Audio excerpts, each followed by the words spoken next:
প্রতি বছর ২১ জুন তারিখে সারা বিশ্বজুড়ে আন্তর্জাতিক যোগ দিবস পালিত হয়।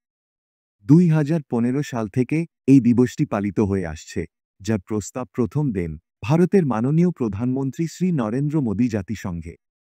যোগব্যায়াম শুধুমাত্র একটি ব্যায়াম পদ্ধতি নয়, এটি একটি প্রাচীন ভারতীয় সাধনা, যার মাধ্যমে শরীর, মন এবং আত্মার মধ্যে সামঞ্জস্য স্থাপন করা যায়। যোগ চর্চার মাধ্যমে আমরা শুধু শারীরিকভাবে সুস্থ হই না, মানসিক শান্তিও লাভ করি। আজকের এই ব্যস্ত জীবনে মানসিক চাপ, উদ্বেগ ও বিষণ্ণতা সাধারণ সমস্যা হয়ে দাঁড়িয়েছে।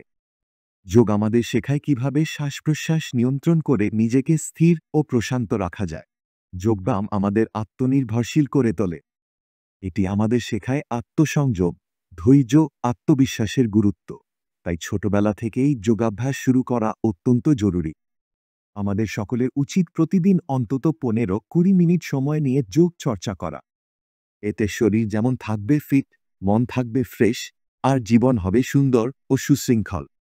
শেষে আমি এই বার্তাটি সকলের মধ্যে পৌঁছে দিতে চাই।